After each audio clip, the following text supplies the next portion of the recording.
हम क्या पढ़ेंगे, हम पढ़ेंगे डी ब्रॉगली हाइपोथेसिस। अच्छा, इससे पहले हम क्या पढ़ रहे थे, इससे पहले हम बात कर रहे थे ब्लैक बॉडी रेडिएशन की। ठीक है, ब्लैक बॉडी रेडिएशंस कैसे एक्सप्लेन होते हैं? ब्लैक बॉडी रेडिएशंस एक्सप्लेन होते हैं पार्टिकल नेचर ऑफ किससे? लाइट से। पार्टिकल नेचर ऑफ लाइट से। हमने क्या पढ़ा अभी तक? देखो अभी तक हमने लाइट के बारे में पढ़ा। रेडिएशन बोलते हैं हम या बोलते हैं लाइट। रेडिएशन का ड्यूल नेचर है, इसी की बात की हमने। अरे रेडिएशन का ड्यूल नेचर है, इसकी बात की हमने। अच्छा, रेडिएशन का ड्यूल नेचर कौन सा नेचर है? एक तो रेडिएशन क्या है, वेव लाइक नेचर है, और एक रेडिएशन का क्या है, पार्टिकल लाइक नेचर है। ये दो नेचर है। अच्छा, जब रेडिएशन का जो वेव नेचर है उससे उसका क्या हमें पता चला? उसको किसने एक्सप्लेन किया? उसको एक्सप्लेन किया मैक्सवेल ने। फिर मैक्सवेल वेव थ्योरी पढ़ी हमने। मैक्सवेल वेव थ्योरी से हमें पता लगा कि वेव नेचर है, और इससे हमें सक्सेसफुली किसका एक्सप्लेनेशन मिलता है? इंटरफेरेंस एंड डिफ्रैक्शन का। तो इंटरफेरेंस और डिफ्रैक्शन लाइक जो प्रॉपर्टीज हैं, ये वेव्स के कैरेक्टरिस्टिक प्रॉपर्टीज हैं। ये तो वेव्स की कैरेक्टरिस्टिक प्रॉपर्टीज। फिर पार्टिकल नेचर से हमें एक्सप्लेनेशन किसका मिलता है? एक तो फोटो इलेक्ट्रिक इफेक्ट हमने पढ़ा डिटेल में, फोटो इलेक्ट्रिक इफेक्ट, और दूसरा ब्लैक बॉडी रेडिएशन। अच्छा, ये दो चीजें जो हैं, ये दो चीजें एक्सप्लेन होती हैं पार्टिकल नेचर ऑफ रेडिएशन से। तो रेडिएशन का ड्यूल नेचर है, और ये बात जो पार्टिकल नेचर है ये हमें कहाँ से पता चला? ये हमें पता चला प्लैंक्स क्वांटम थ्योरी से। Planck's quantum theory. बोलो, इतनी बात हम कर चुके हैं? इतनी बात हम कर चुके हैं, हम ये सारी बात पढ़ चुके हैं। इसको नोट करो।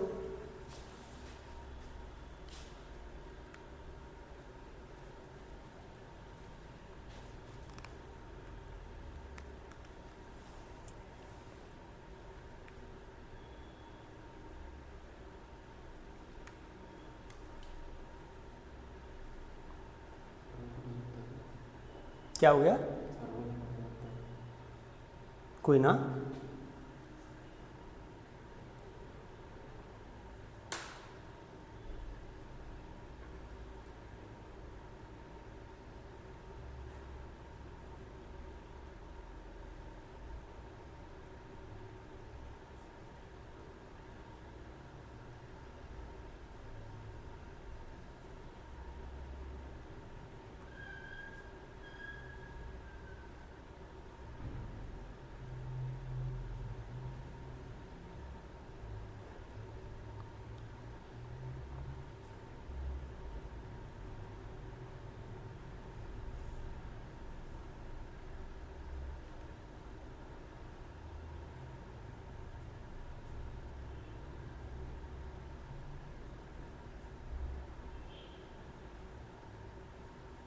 डन।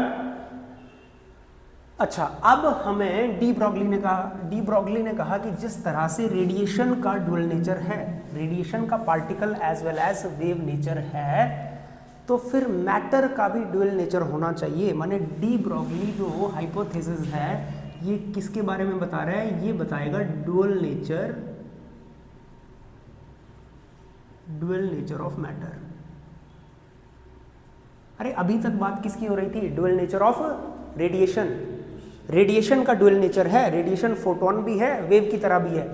अभी डी ब्रॉगली ने बात करी कि जिस तरह रेडिएशन का ड्यूल नेचर है, वैसे ही मैटर का भी क्या होना चाहिए? ड्यूल नेचर होना चाहिए। तो मैटर के भी माने दोनों कैरेक्टरिस्टिक होने चाहिए, particle as well as wave. अरे बात समझ आ रही है? नहीं आ रही है तो लिखो, it states that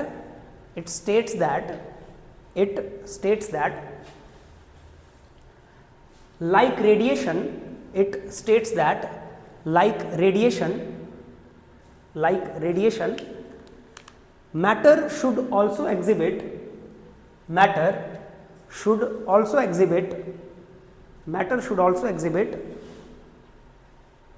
dual nature. Matter should also exhibit dual nature, that is particle as well as wave. That is particle as well as wave, particle as well as wave, particle as well as wave. तो radiation की तरह matter के भी dual nature होना चाहिए, ठीक है।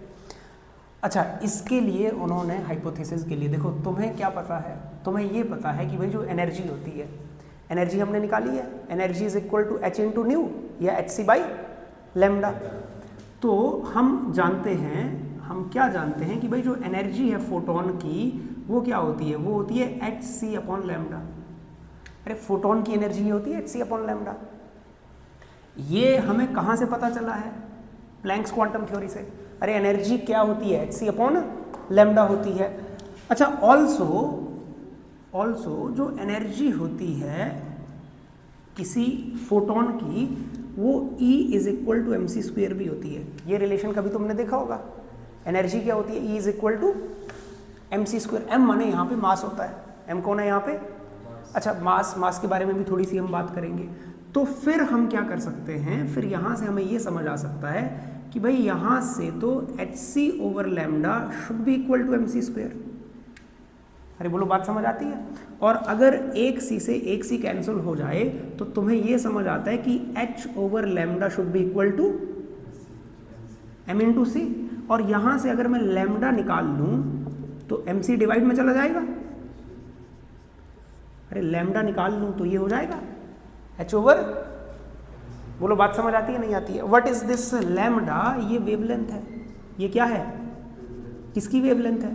Photon की वेवलेंथ ऑफ फोटोन की। h कौन है? प्लैंक्स कांस्टेंट, ये पता है। c कौन है? स्पीड ऑफ लाइट, ये पता है। What is m? m का मतलब होता है यहां पर मूविंग मास ऑफ फोटोन। यहां पर कौन है? m, moving mass of photon. अच्छा, मूविंग मास क्या मतलब हुआ भाई? फोटोन के लिए रेस्ट मास नाम की कोई चीज नहीं होती है। फोटोन के लिए रेस्ट मास कुछ भी नहीं होता है। अभी रेस्ट मास मूविंग मास क्या होता है उसमें हम एक रिलेशन भी डिस्कस करेंगे, मैं तुम्हें बताता हूं। फोटोन के लिए रेस्ट मास नाम की चीज होती नहीं है। इधर मैं ब्रैकेट में लिख देता हूं रेस्ट मास। अभी ऐसा समझो, रेस्ट मास ऑफ फोटोन होता नहीं है। उसका मास, फोटोन की एग्जिस्टेंस है मूवमेंट में, उसका मास मूविंग मास ही कंसिडर होता है। अरे बात समझ? अच्छा, मूविंग मास, रेस्ट मास होता क्या है, अभी इसकी भी हम बात कर लेंगे, डिस्कस कर लेंगे। इतना नोट करो।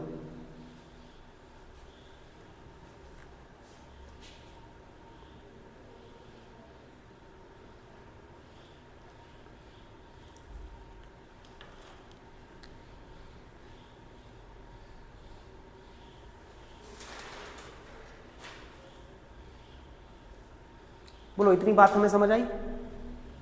ये वेवलेंथ ऑफ फोटोन है फोटोन के लिए। ये एनर्जी थी एक फोटोन की। चलो इसको मैं इक्वेशन 1 मार्क कर देता हूं। ऐसे मैं बोल देता हूं ये इक्वेशन नंबर 1 है। Equation number 1, rest mass moving mass की मैं तुम्हें एक बात बता देता हूं क्या होता है। देखो ऐसे नोट में समझा देता हूं क्या, रेस्ट मास एंड मूविंग मास। अच्छा, रेस्ट मास को हम m नॉट से लिखेंगे। यहां पे m के पैर में 0, m naught. Rest mass and moving mass, moving mass को मैं m बोल देता हूं। Rest mass and moving mass, इनमें एक रिलेशन होता है रेस्ट मास और मूविंग मास में। जो मूविंग मास है it is equal to rest mass divided by 1 minus v over c का square and this square root. ठीक है, थ्योरी ऑफ रिलेटिविटी से ये एक रिलेशन होता है। किसमें? ये m क्या है? Moving mass. m नॉट क्या है? Rest mass. v है यहां पर स्पीड ऑफ ऑब्जेक्ट। v कौन है यहां पर? स्पीड है किसी ऑब्जेक्ट की। जो भी पार्टिकल है, ऑब्जेक्ट है, मैटर है, उसकी स्पीड है। और c तो स्पीड ऑफ लाइट है। c क्या है? स्पीड ऑफ लाइट है। इनमें ये रिलेशन होता है। अच्छा, इन जनरल क्या होता है, जो भी हमारे पार्टिकल्स होते हैं उनके लिए क्या होता है, speed is much much smaller than speed of light. अरे जो पार्टिकल है, कोई बॉल मूव कर रही है, कोई भी चीज़ मूव कर रही है, उसकी स्पीड कितनी हो सकती है, 100 metre per second, 200 metre per second, 1000 metre per second. This value is much much less than speed of light, 3 × 10⁸ metre per second. तो फिर अगर ये वैल्यू बड़ी छोटी है तो बहुत छोटी वैल्यू डिवाइडेड बाई बहुत बड़ी वैल्यू, तो वो तो लगभग जीरो हो गया, वो तो क्या हो गया लगभग। तो ऐसे केस में फिर moving mass is approximately equal to rest mass. तो फिर हम ऑब्जेक्ट का moving mass rest mass same ही मान लेते हैं। तो डे टू डे लाइफ में हमारा moving mass rest mass same ही होता है मास, क्योंकि डे टू डे लाइफ में स्पीड जो है it is very small as comparison to speed of light. बात समझ आ रही है नहीं आ रही है? ठीक है, तो फिर हम इसको कंसीडर करते हैं। अभी समझ आ गया रेस्ट मास मूविंग मास? ठीक है, चलो इसको नोट करो।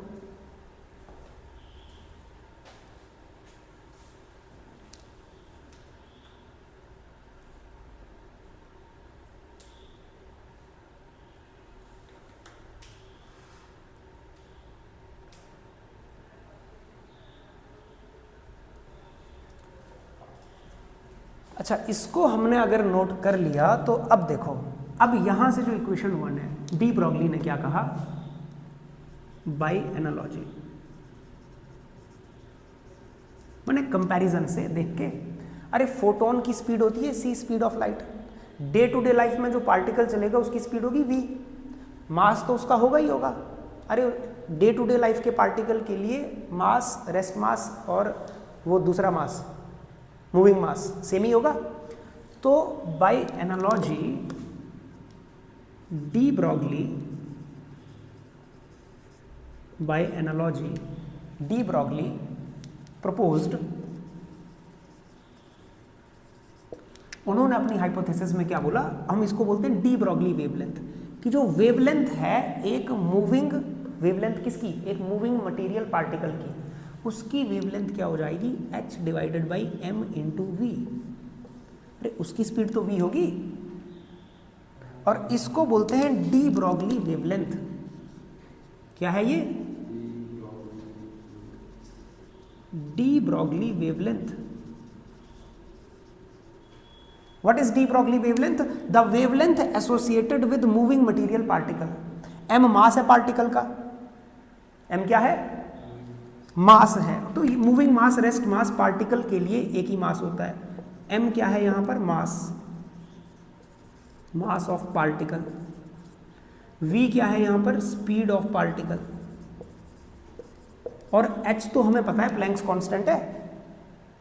तो डी ब्रॉगली वेवलेंथ कैसे कैलकुलेट होगी, lambda is equal to h over mv करके। बोलो बात समझ आई नहीं आई, lambda is equal to h over mv। और जो वेव एसोसिएटेड होती है विद मूविंग मटेरियल पार्टिकल उसको कहा जाता है मैटर वेव। क्या कहा जाता है, उसको क्या कहा जाता है, मैटर वेव। अरे ये तो इलेक्ट्रोमैग्नेटिक रेडिएशन होते हैं, वो तो रेडिएशन है इलेक्ट्रोमैग्नेटिक रेडिएशन, लेकिन मटेरियल पार्टिकल के साथ कोई भी मटेरियल पार्टिकल चल रहा है, कुछ इलेक्ट्रॉन चल रहा है, कुछ और पार्टिकल चल रहा है, ठीक है, बॉल चल रही है कोई 500 की स्पीड से, 100 की स्पीड से, तो उनके साथ जो वेव एसोसिएटेड है उसको क्या कहा जाता है, मैटर वेव। बात समझ आई नहीं आई? तो लिख लो डी ब्रॉगली वेवलेंथ, और नीचे लिख लो the wave associated with a moving, the wave associated with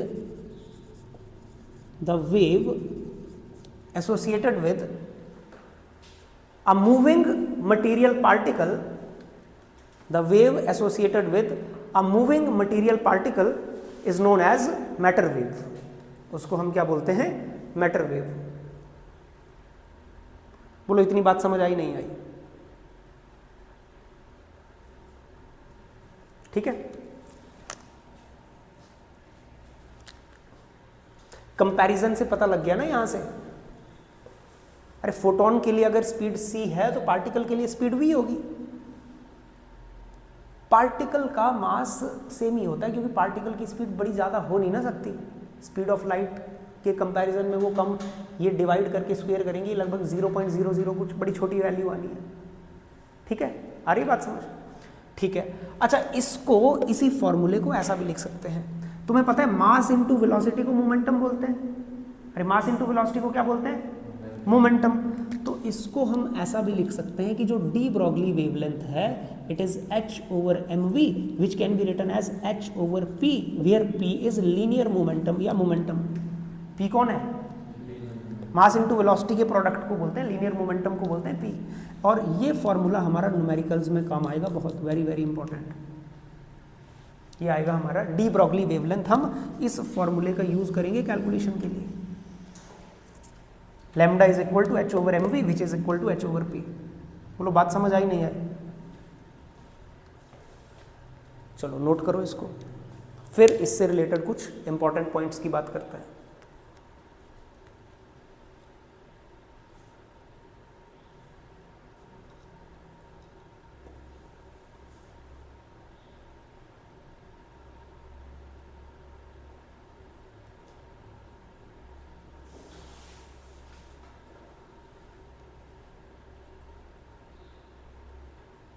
कर लिया नोट? लिखो इंपॉर्टेंट पॉइंट्स लिखो। नोट कर लिया तो इंपॉर्टेंट पॉइंट्स लिखो।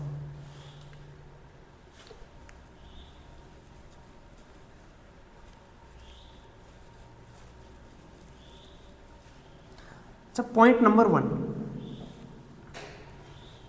पॉइंट नंबर 1,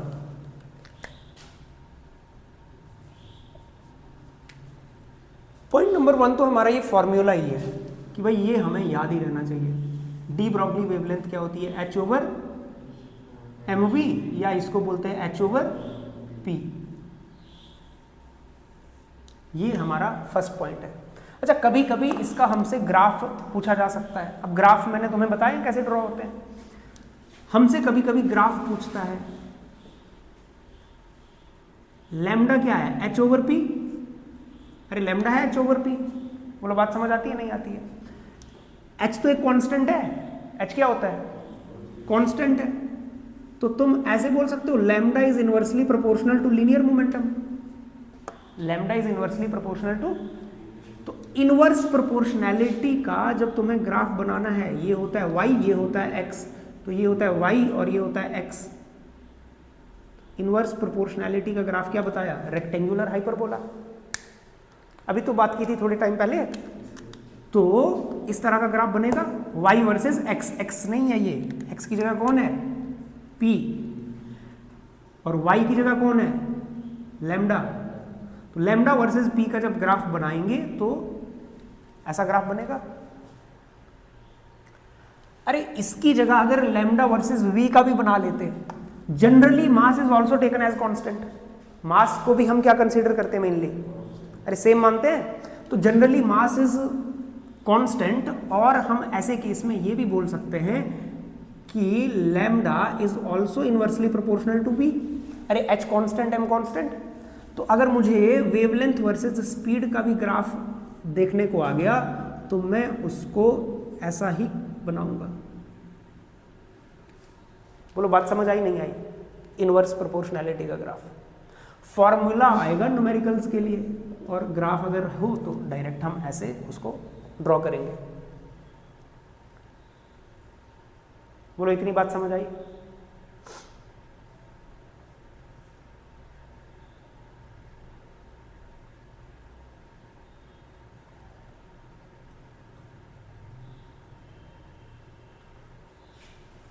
फिर आएगा हमारे पास सेकंड पॉइंट। सेकंड पॉइंट,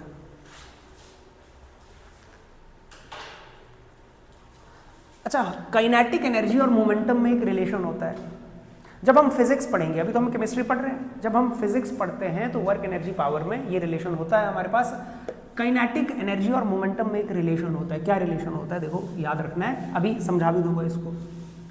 एक चीज होती है relation between kinetic energy and linear momentum.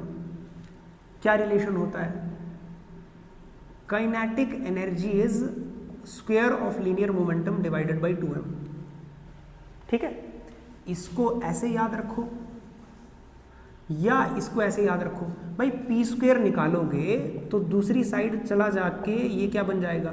2m into kinetic energy. और फिर अगर मैं p निकाल लूंगा तो मुझे स्क्वायर रूट करना पड़ेगा। अरे बोलो बात समझ आई नहीं आई? तो कुछ लोग ऐसे याद रखते हैं, कुछ लोग ऐसे याद रखते हैं, पर ये याद होना चाहिए हमें। बनता कैसे अभी वो हम बात कर लेंगे, लेकिन हमें याद रखना है, इसको काम आता है।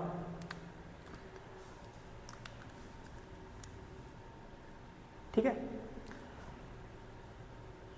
देखो बनता कैसे है ये रिलेशन, बहुत इजी है हमारे पास तरीका कि हम जानते हैं, वी नो दैट, क्या जानते हैं हम, kinetic energy is half m we square. अरे काइनेटिक एनर्जी होती है हाफ एम वी स्क्वेयर। मैं इस काइनेटिक एनर्जी को क्या करता हूँ, मास से मल्टीप्लाई कर देता हूँ, मास से डिवाइड कर देता हूँ। काइनेटिक एनर्जी को मैंने मास से मल्टीप्लाई कर दिया, मास से डिवाइड कर दिया, तो यहां से हमारे पास क्या बन गया, ये half m square we square divided by m. बोलो ये बन गया। अच्छा, फिर यहां से काइनेटिक एनर्जी क्या बन गई, अरे एम स्क्वेयर वी स्क्वेयर माने एम वी स्क्वेयर, अरे एम स्क्वेयर वी स्क्वेयर माने M we square divided by 2m। What is M V, P, तो it is P square by 2m। Simple है, हालांकि हमें समझ आता है क्या हुआ ये। हमने काइनेटिक एनर्जी को मास से मल्टीप्लाई कर दिया, मास से डिवाइड कर दिया, और फिर वो मोमेंटम बन गया, आ गया रिलेशन, इजी। पर याद रखना है, याद रखने की बड़ी वैल्यू है उसके, क्योंकि ये चीजें ना मल्टीपल टाइम भाई काम आनी है, फिजिक्स में काम आनी है, केमिस्ट्री में काम आनी है, तो बहुत बार ये चीजें रिपीट होती रहनी है एज इट इज। ये जो स्ट्रक्चर ऑफ एटम हम पढ़ रहे हैं, मैंने तुम्हें पहले भी बता दिया है, इसकी चीजें तो फिजिक्स में भी मैक्सिमम सारी रिपीट होनी है।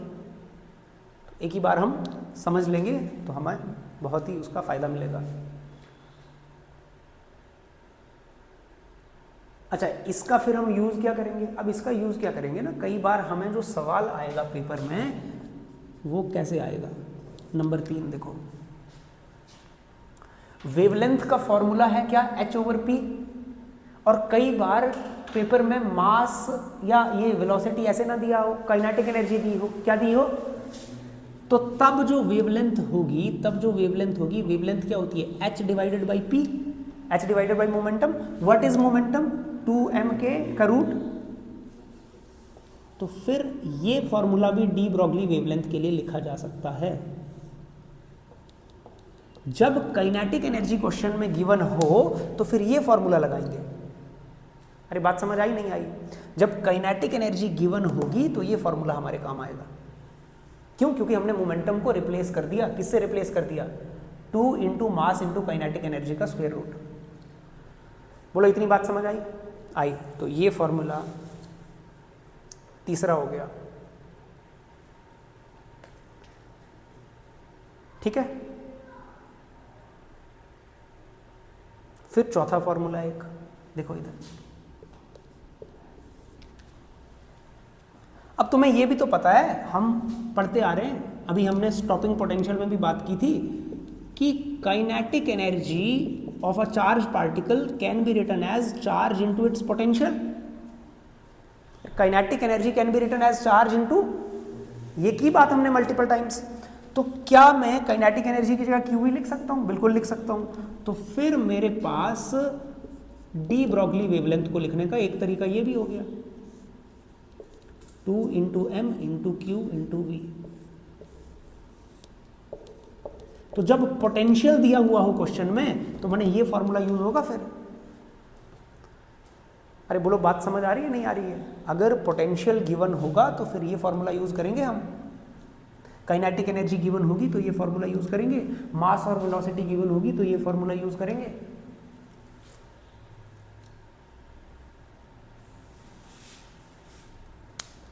बोलो इतनी बात समझ आई नहीं आई, कर दिया जाए इरेज। कितने पॉइंट्स लिख लिए, 4 पॉइंट्स लिख लिए हमने। अच्छा, 5वां पॉइंट लिखते हैं, एक और इंपॉर्टेंट पॉइंट है। अब इलेक्ट्रॉन एक स्पेशल आदमी है, इलेक्ट्रॉन एक स्पेशल चीज है, स्पेशल माइक्रोस्कोपिक पार्टिकल है हमारा। नंबर 5, फॉर इलेक्ट्रॉन, किसकी बात हो रही है, फॉर इलेक्ट्रॉन। अच्छा, इलेक्ट्रॉन का चार्ज कितना होता है, E, अरे इलेक्ट्रॉन का चार्ज कितना होता है ई, और इसकी वैल्यू कुछ फिक्स होती है, इसकी वैल्यू कुछ फिक्स होती है। इलेक्ट्रॉन का मास, इसकी वैल्यू भी कुछ फिक्स होती है।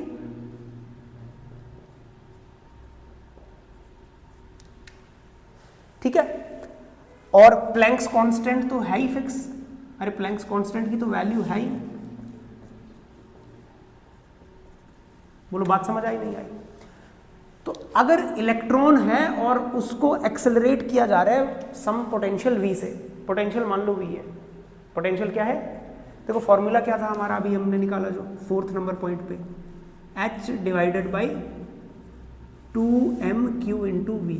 v माने पोटेंशियल है, ये स्पीड नहीं है, बड़ा v है। अब तुम्हारे पास वैल्यू किसकी अवेलेबल है भाई, इलेक्ट्रॉन के लिए ये वैल्यू भी पता है, ये भी पता है, ये भी पता है, तो फिर एक ही अननोन रह गया v। तो अगर मैं वैल्यू पुट करता हूं, हम कैलकुलेट नहीं करेंगे, हम सीधा फॉर्मूला याद करेंगे। अरे ये सारी वैल्यूज पुट करके अगर हम कैलकुलेट करते हैं, क्या करते हैं, कैलकुलेट करते हैं, तो ये वेवलेंथ आती है इतनी 150 डिवाइडेड बाई v, सीधा √150 डिवाइडेड बाई v। पर ये वेवलेंथ किस में आएगी, ये आएगी इन एंगस्ट्रॉम, मीटर में नहीं है, ये किसमें है ये wavelength. What is v, v potential है यहां पे।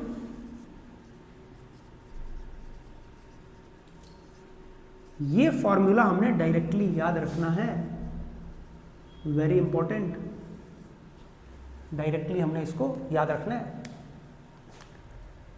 स्क्वायर रूट क्या 150 डिवाइडेड बाई पोटेंशियल, पर जो आंसर आएगा वो किस में आएगा, एंगस्ट्रॉम में। अच्छा कई बार बुक में ऐसा भी लिखा होता है √150 की तो वैल्यू ही लिख दी होती है, √150 की वैल्यू लगभग इतनी आती है। अरे अप्रॉक्सीमेटली इतना आएगा, 144 का स्क्वायर रूट होता है 12, 150 का रूट आता है लगभग इतना, तो उसकी वैल्यू निकाल दी होती है और डिनोमिनेटर में लिखा होता है √v, तो ऐसे भी लिखा होता है। पर यहां से भी जो आंसर आना है, ये आंसर किस में है, इतने एंगस्ट्रॉम होगी वेवलेंथ। बोलो बात समझ आई नहीं आई। इलेक्ट्रॉन के लिए ये फॉर्मूला हमने क्या कर लिया, इस फॉर्मूले का हमने दूसरा वर्जन याद कर लिया डायरेक्टली, क्योंकि वैल्यूज तो पता ही है, बार बार कैलकुलेट थोड़ी करेंगे, तो सीधी पोटेंशियल की वैल्यू पुट करेंगे इधर और आंसर आ जाएगा। इलेक्ट्रॉन के केस में, इलेक्ट्रॉन के केस में ही लगेगा, किसी और में नहीं लगेगा ये। ठीक है, नोट करो इतना।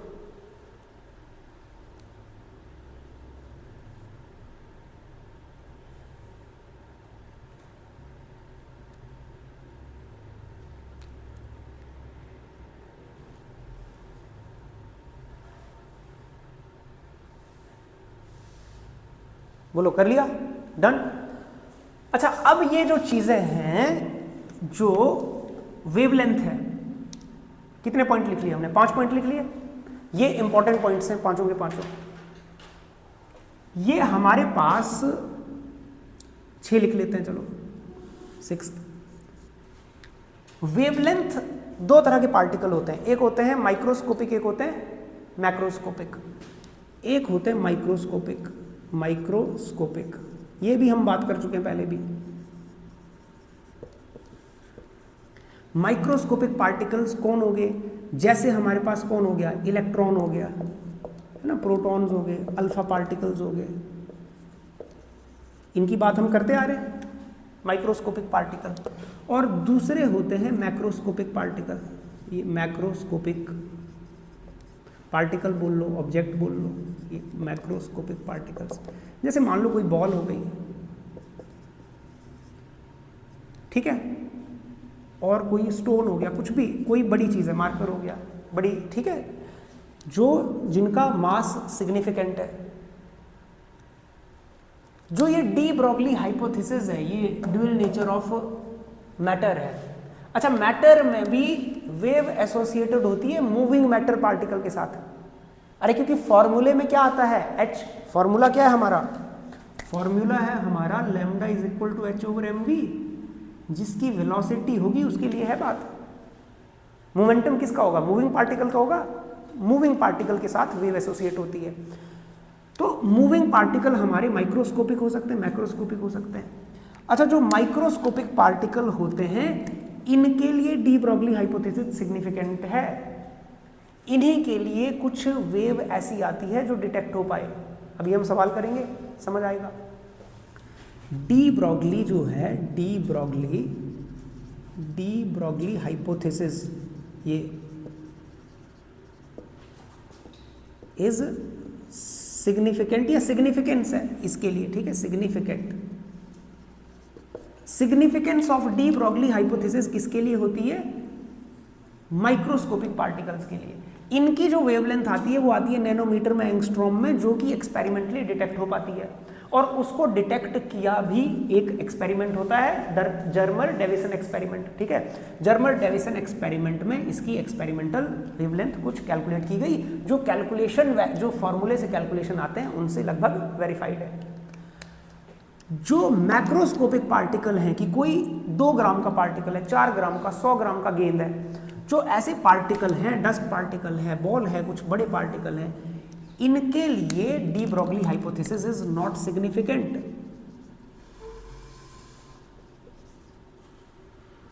इसका कोई सिग्निफिकेंस बड़े पार्टिकल के लिए नहीं है, क्योंकि इनकी वेवलेंथ इतनी छोटी आएगी which can not be detected. मान लो 10 की पावर -30 मीटर आ गई, उसको नहीं डिटेक्ट कर सकते हैं, उसका नहीं पता चलता है। जैसे लॉ ऑफ ग्रेविटेशन पढ़ा है हमने, लॉ ऑफ ग्रेविटेशन की सिग्निफिकेंस होती है बड़े ऑब्जेक्ट्स के लिए, सन हो गया, अर्थ हो गया, मून हो गया। छोटे छोटे ऑब्जेक्ट्स के लिए कि भाई 1 kg की एक बॉल है, 1 kg की दूसरी बॉल है, इनमें अट्रैक्टिव फोर्स कितनी लगेगी? वो फोर्स इतनी कम होगी कि उसकी कोई सिग्निफिकेंस नहीं है, वो जीरो ही होगी लगभग। अरे बात समझ। तो जैसे ग्रेविटेशन के लॉ की सिग्निफिकेंस है किसके लिए? बड़े ऑब्जेक्ट्स के लिए। वैसे ही डी ब्रॉगली हाइपोथेसिस की जो सिग्निफिकेंस है वो किसके लिए है? मूविंग माइक्रोस्कोपिक पार्टिकल्स के लिए। अरे बात समझ नहीं आ रही है?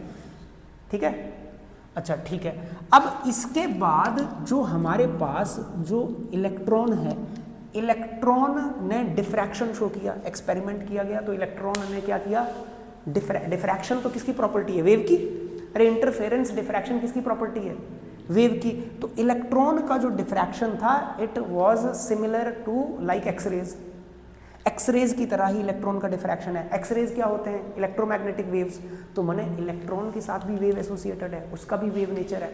और उसी वेव नेचर, जो ये वेव नेचर ऑफ इलेक्ट्रॉन है, उसी पे तो फिर आगे मॉडल है ना, क्वांटम मैकेनिकल मॉडल या wave mechanical model, Schrödinger wave equation. तो उसमें वेव नेचर ऑफ इलेक्ट्रॉन की बात होती है। फिर बोलो इतनी बात समझ आ रही है? नहीं आ रही है? तो ये चीज़ लिखो, फिर नेक्स्ट पॉइंट में 7th लिखवाता हूँ। इसको नोट करो और फिर 7th पॉइंट लिखवाता हूँ। डन है? नोट कर लिया है? तो फिर 7th पॉइंट लिखो, diffraction pattern of moving electron, diffraction pattern of moving electron, diffraction pattern of moving electron is similar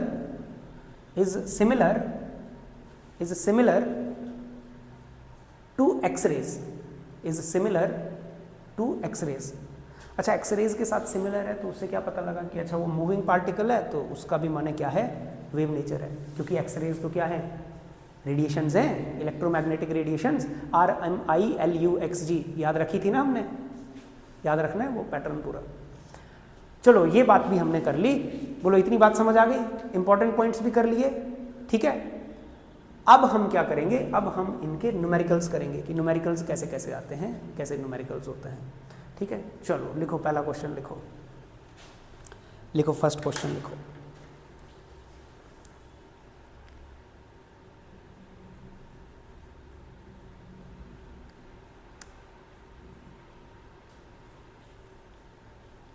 लिखो what will be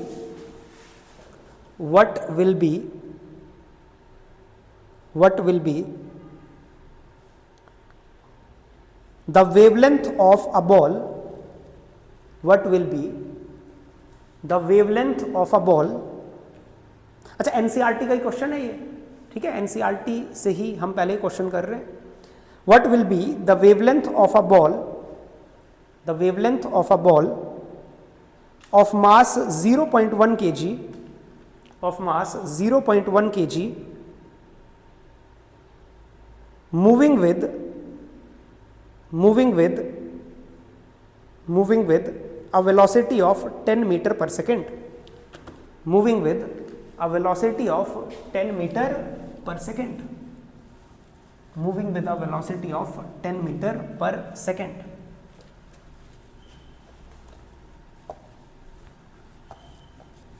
ठीक है, तो हमारे पास सबसे पहला क्वेश्चन क्या आ गया,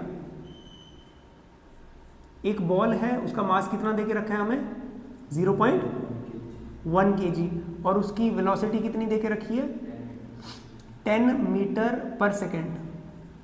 तो हमें क्या निकालनी है, wavelength associated with moving ball माने मूविंग मैटर। ठीक है, तो हम यूज करेंगे, फॉर्मूला क्या होता है, lambda is equal to h over mv, यही फॉर्मूला हमने पढ़ा।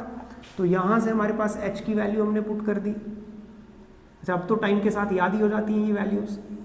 मास की वैल्यू हमने पुट कर दी, स्पीड की वैल्यू हमने पुट कर दी, तो ये कितना आ गया देखो, तो सेम ही आ गया 6.6 इंटू 10 की पावर माइनस, यूनिट्स का ध्यान रखना है, SI यूनिट ही भरने सारे, तो फिर आंसर भी SI यूनिट में आएगा।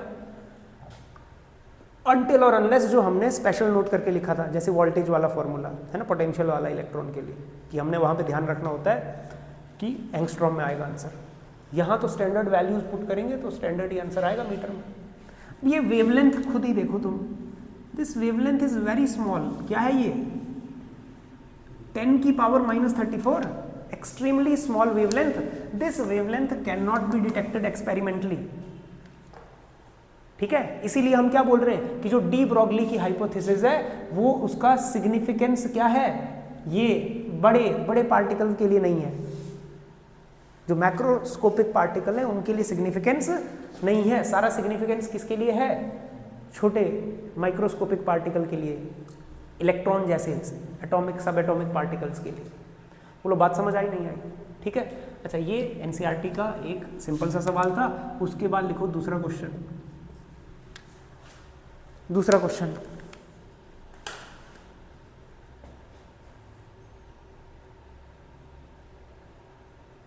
calculate the mass of a photon, calculate the mass of a photon, calculate the mass of a photon with wavelength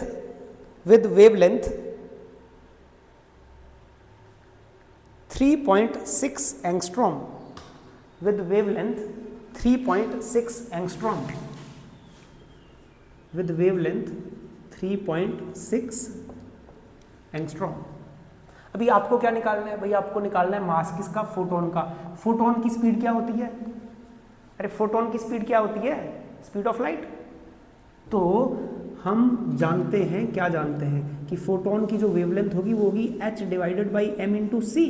अरे नॉर्मल पार्टिकल की स्पीड होती है कुछ भी, लाइट से कम ही होती है, फोटोन की तो यही होती है। अब यहाँ से हमने मास निकालना है, तो यहाँ से हमने मास निकाल लिया, मास ऑफ फोटोन कितना हो गया h divided by lambda into c. तो इसकी वैल्यू कितनी आ जाएगी, h की वैल्यू भर देंगे, लैम्डा की वैल्यू एंगस्ट्रॉम में है तो SI यूनिट ही यूज करने हैं। अभी 1 एंगस्ट्रॉम कितना बताया था, 10 की पावर माइनस 10 मीटर। तो ये कितना आ गया हमारे पास 3.6 इंटू 10 की power minus 10 metre into speed of light कितना आ गया 3 इंटू 10 रेज टू पावर 8। इसको कैलकुलेट कर लेंगे तो कुछ आंसर आ जाएगा। इसको कैलकुलेट करके जो तुम्हारा मास आ जाएगा SI यूनिट में आएगा, केजी में आएगा मास यहाँ से। ठीक है, तो अगर लगभग हम कैलकुलेट करें तो ये कितना आ गया 6.6 डिवाइडेड बाई 3.6 इंटू 3, पावर्स को देख लेंगे तो 8 10 -2 ऊपर जाके प्लस हो जाएगा, अगर प्लस हो जाएगा तो ये हो जाएगा 32 kg और ये तो कैंसिल हो जाएगा 3.3, तो लगभग 3.3 डिवाइडेड बाई 3.6 इंटू 10 की पावर माइनस 32 kg, जो कि बड़ा ही स्मॉल मास है। और इसको अगर आप ऐसे 3 में देखोगे तो 11/12 इंटू 10 की पावर माइनस 32 kg, तो इसको कर सकते हो आगे। ठीक है, डिवाइड कर लेंगे तो आ जाएगा 11/12।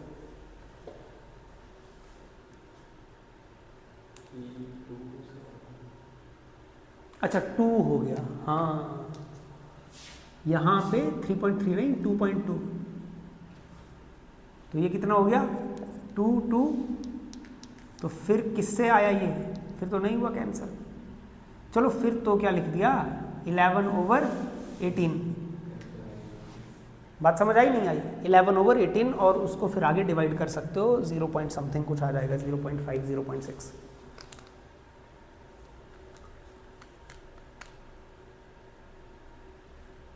ठीक है, आंसर ऐसे चलो चेक करते रहना है।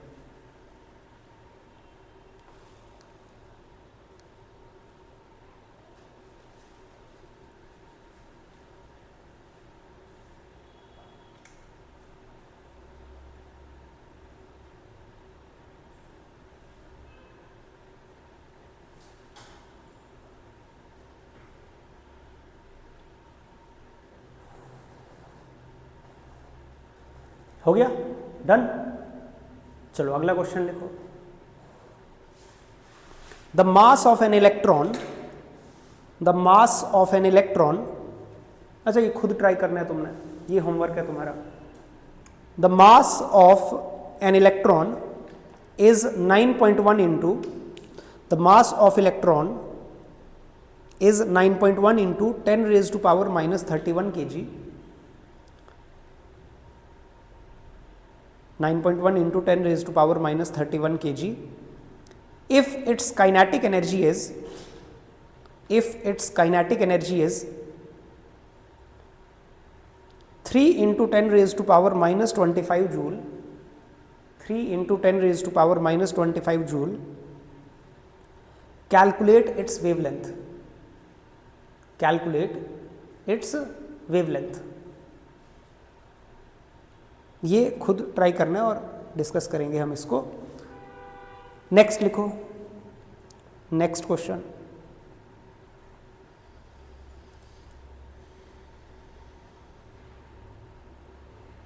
Find the ratio of de Broglie wavelengths, find the ratio of de Broglie wavelengths, de Broglie wavelengths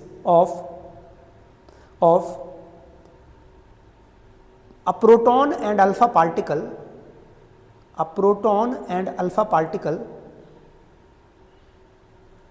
a proton and alpha particle, if both are moving, if both are moving with the same kinetic energy, with same kinetic energy, if both are moving with same kinetic energy from rest, both are moving with same kinetic energy। ठीक है, दोनों same kinetic energy से move कर रहे हैं। कौन है? एक प्रोटॉन है और एक अल्फा पार्टिकल है। काइनेटिक एनर्जी की बात की है तो देखो काइनेटिक एनर्जी वाला फॉर्मूला क्या होता है हमारे पास, ये हमारा क्वेश्चन नंबर 4 है भाई। काइनेटिक एनर्जी वाला जो फॉर्मूला है हमारा डी ब्रॉगली वेवलेंथ का, it is h divided by √2mke। बोलो यही है? अरे यही फॉर्मूला है। अब इस फॉर्मूले में देखो तुम्हारे पास क्या है, अगर तुमने प्रोटॉन के लिए लिखना है, एक है तुम्हारे पास proton, de Broglie wavelength of proton, तो प्रोटॉन के लिए क्या लिखेंगे हम, h divided by 2 into mass of proton into kinetic energy. Kinetic energy बोला सेम है दोनों की, दोनों की क्या है, ये तो गिवन है ना, ये तो तुम्हें क्वेश्चन के स्टेटमेंट में ही गिवन है कि kinetic energy of alpha particle is equal to kinetic energy of proton, उसको हमने मान लिया काइनेटिक एनर्जी, वो तो दोनों की सेम देके रखी है। फिर वेवलेंथ जो डी ब्रॉगली वेवलेंथ है अल्फा पार्टिकल की, उसको क्या लिखेंगे हम, यूं लिखेंगे। अरे बोलो बात समझ आई नहीं आई? आती है बात समझ? इनका हमें रेशो निकालना है, इनका क्या निकालना है, रेशो निकालना है। तो हमने इनका रेशो कर दिया lambda P divided by lambda alpha. अरे इनका क्या कर दिया हमने, रेशो कर दिया, दोनों को डिवाइड कर दिया, लेफ्ट साइड से, राइट साइड से, दोनों को क्या कर दिया, डिवाइड कर दिया। तो ये क्या आ गया, h divided by 2mp into के ई, और जब ये डिवाइड में चला जाएगा तो रेसिप्रोकेट हो जाएगा, डिवाइड में जाएगा तो क्या हो जाएगा, ये उल्टा कर देंगे इसको, और फिर h से h तो कैंसिल हो गया, काइनेटिक एनर्जी भी सेम है, 2 भी सेम है, वो भी खत्म हो जाएंगे। अरे 2 भी खत्म हो जाएगा, H भी खत्म, ये देखो ये H खत्म हो गया, 2 ये सब खत्म हो गया। तुम्हारे पास बचेगा क्या, बचेगा तुम्हारे पास एक रूट बच गया, रूट के अंदर एक है मास ऑफ अल्फा पार्टिकल और अंदर है मास ऑफ प्रोटॉन। बोलो यही रहा, यही रहा, बोलो साहिल यही रहा। अब मास ऑफ अल्फा पार्टिकल तो हमें पता है, अरे mass of alpha particle is 4 times mass of proton. बोलो यही बताया था, अरे mass of alpha particle is 4 times mass of proton, charge of alpha particle is 2 times charge of proton. बोलो यही बातें हमने की थी, अल्फा पार्टिकल, इलेक्ट्रॉन, प्रोटॉन, इनके मासेस और चार्जेस को हमने डिस्कस किया था डिटेल में। तो यहाँ पे हमने इसको लिख दिया 4 times mass of proton divided by mass of proton. Mass of proton खत्म हो गया तो square root of 4 which is 2। तो जो रेशो आएगा de Broglie wavelength of proton to alpha particle का वो कितना आएगा, 2:1। 2 माने 2:1। तो आपके पास जो ये रेशो आ गया प्रोटॉन और अल्फा पार्टिकल के डी ब्रॉगली वेवलेंथ का रेशो, तो वो होगा 2:1। क्या हमें बात समझ आई नहीं आई, बोलो। सिंपल। इसी तरह का सवाल चेंज किया जा सकता है कि तुम्हें काइनेटिक एनर्जी सेम ना देके क्या बोला जाए, एक्सेलरेटिंग पोटेंशियल सेम है। अरे पोटेंशियल की वैल्यू सेम है, जब पोटेंशियल की वैल्यू सेम होगी तो फॉर्मूला क्या लगाएंगे, 2mq इंटू वी। तो v तो कट जाना है, फिर 2 चीजें रहेंगी, एक मास और एक चार्ज। तो मास का तुम्हें रिलेशन पता है, चार्ज का भी तुम्हें पता है, अरे charge on alpha particle is 2 times charge on proton, तो वो दोनों वैल्यू पुट करेंगे तो वैसे रेशो आ जाएगा। अरे बात समझ आई नहीं आई। तो ये डी ब्रॉगली वेवलेंथ के बारे में हमने पढ़ लिया। इसके बाद अब हम पढ़ेंगे बोहर एटॉमिक मॉडल। कल से हम क्या पढ़ेंगे, बोहर एटॉमिक मॉडल पढ़ेंगे। तो अभी तक हमने क्या क्या डिस्कस कर लिया, अभी तक हमने चैप्टर में सबसे पहले शुरू में हमने बेसिक्स डिस्कस किए। अरे चैप्टर को अगर शुरू से देखें तो पहला जो हमने टॉपिक डिस्कस किया वो डिस्कस किए कि कुछ बेसिक्स रिलेटेड टू चार्जेस। सबसे पहले चार्ज के बेसिक्स डिस्कस किए, अल्फा पार्टिकल क्या होता है, काइनेटिक एनर्जी का क्या फॉर्मूला है, अट्रैक्शन का फोर्स क्या है, पोटेंशियल एनर्जी क्या है, ये सारी बात की। ठीक है, उसके बाद हमने क्या डिस्कस किया, उसके बाद हमने बात की डिस्कवरीज की, discoveries of electron, proton, neutron की बात की, दूसरे नंबर पे यही बात की थी। फिर उसके बाद हमने बात की जो हमारे डिफरेंट जैसे आइसोटोप्स हैं, आइसोटोन्स हैं, आइसोबार्स हैं, आइसोडाइफर्स हैं, उनकी बात की। फिर उसके बाद हमने बात की एटॉमिक मॉडल्स की, थॉमसन मॉडल पढ़ा हमने, अल्फा स्कैटरिंग एक्सपेरिमेंट पढ़ा, फिर रदरफोर्ड न्यूक्लियर मॉडल पढ़ा। उसके बाद फिर हमने बात किसकी की, मैक्सवेल वेव थ्योरी की। मैक्सवेल वेव थ्योरी के बाद बात किसकी आई, प्लैंक्स क्वांटम थ्योरी की। प्लैंक्स क्वांटम थ्योरी के बाद बात किसकी आई, फोटो इलेक्ट्रिक इफेक्ट की। फोटो इलेक्ट्रिक इफेक्ट के बाद किसकी बात आई, ब्लैक बॉडी रेडिएशन की। ब्लैक बॉडी रेडिएशन के बाद किसकी बात आई, आज हमने ये डी ब्रॉगली क्या पढ़ा, डी ब्रॉगली हाइपोथेसिस। तो लगभग देखो इतने टॉपिक हो गए, अभी इतने और हैं, इससे ज़्यादा ही हो सकते हैं। तो बहुत इंपॉर्टेंट चैप्टर है, बहुत थोड़ा लेंथी भी है चैप्टर, टाइम लगेगा, लेकिन क्योंकि ये बार बार यूज़ होनी है चीज़ें, फिजिक्स में यूज़ होगा, केमिस्ट्री में यूज़ होगा, तो 2-2 3-3 बार पढ़नी है। तो एक बार ही अच्छे से पढ़ लेंगे तो दिक्कत नहीं आएगी बाद में। फिर बात समझ आई नहीं आई, ठीक है। तो आज करते हैं क्लोज और फिर कल पढ़ेंगे इससे आगे।